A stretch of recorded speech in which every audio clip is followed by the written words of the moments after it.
everybody. I came out to have my morning coffee before it gets too hot, because in about 45 more minutes I won't be able to be out here because the sun will be up and it's going to be hot. So I thought I'd bring you out here with me while I had my coffee, while it's really nice and cool this morning. Oh, I wanted to tell you guys a little joke. This blonde girl decided to go to Toronto. So she gets on an airplane and she buys a coach ticket. And they put her in her seat. Well, they get 37,000 feet in the air. Well, this blonde girl just gets up and she moves up to first class and sits down.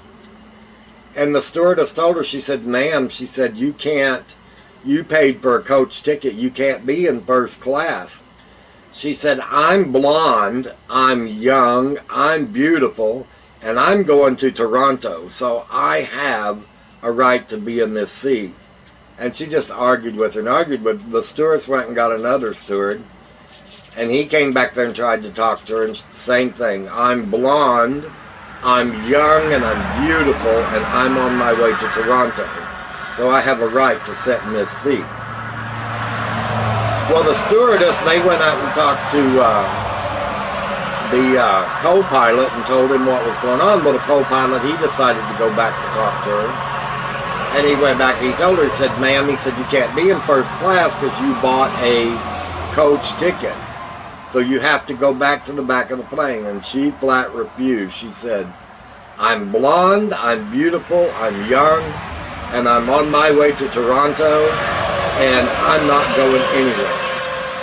So they went back up and they were talking to the pilot, and the pilot said, well, is she a blonde? And they said, yes. And he said, let me go talk to her. He said, I'm married to a blonde and I know how to talk to him. So the captain, he goes back, sits down beside her, and he whispers in her ear. And the lady gets up and she said, oh my God. She said, I am so sorry. She grabs all her stuff and she goes back to coach. The captain gets up and the stewardess said, how did you do that? Said, we couldn't get her to move. And the captain said, oh, it was easy. He said, I told her that first class wasn't going to Toronto. We're going on 35 days with no rain at all.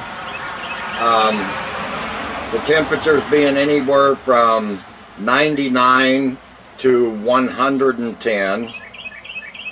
Yesterday it only got to 104, but it's really dry heat is what makes it so hot. So when I got up this morning, I just throwed a loose shirt on, grabbed coffee, and come out here to sit while it was nice and cool. I was going to do a tea time video to match with Life of Patty, but it's too early for tea for me. I had to have coffee, and by the time I'm ready for tea, it'll be too hot to do anything outside. If you look, the grass isn't any greener. Actually, it's browner. But I do have some good news. Starting Wednesday night, it calls for about 1 hour of rain Wednesday night.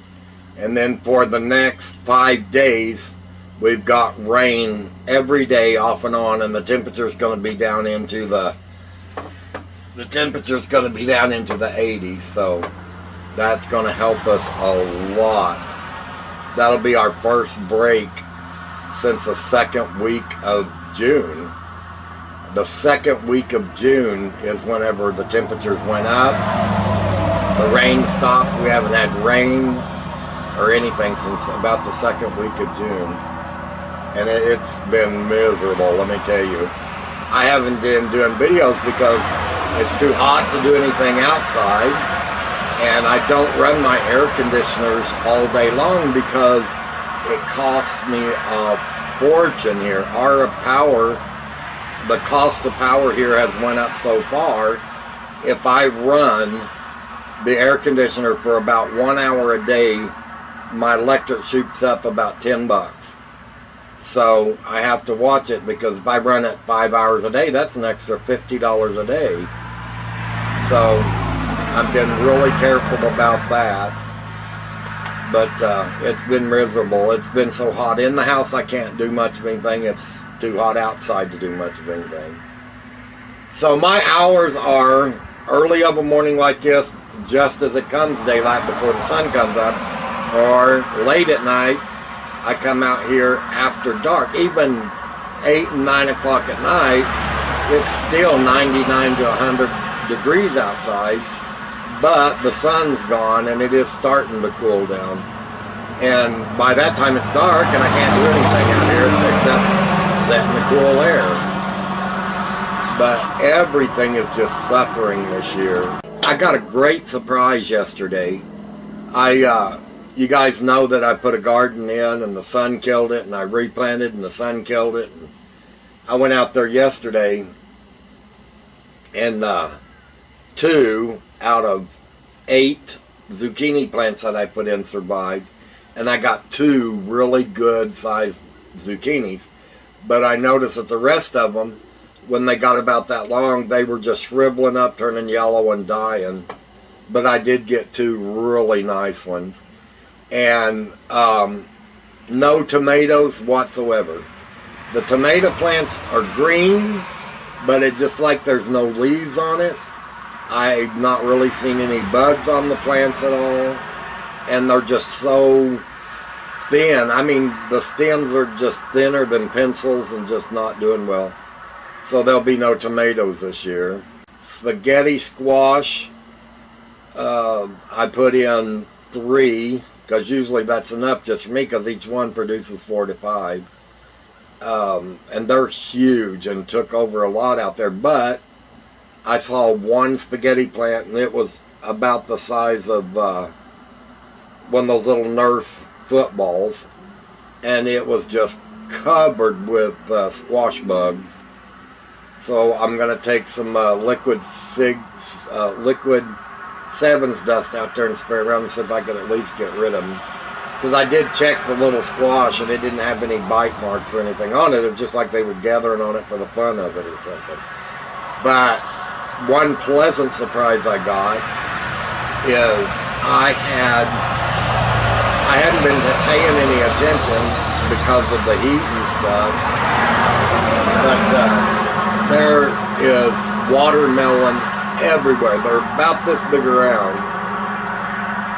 So, I mean, they're in one little place that I walked down, I think I counted 9 watermelons. So in the whole little patch up there, there's probably about 16 to 20 watermelons. And they seem to be doing fine. The plants look healthy. The watermelons look good and healthy, and I haven't done anything to them. We've gotten no rain. I mean, I go out there and water them about once a week just to keep the 2 zucchini plants and the spaghetti squash plants going, because I thought the watermelon and everything just had been done for. But the watermelon plants seem to be doing great, but everything else is... Anyway, guys, you can see it. Sun's coming up, so I got to get inside before the heat starts. Because I think it's supposed to be 103 today. So, I've got to get the bird bath filled up before the sun comes all the way out. I already chilled all the hummingbirds' food for them. So anyway, guys, I'm going to cut it off here and go. I hear the train over behind me, and so it's going to get pretty loud. So I'll talk to you guys later. Have a great day and have a safe day.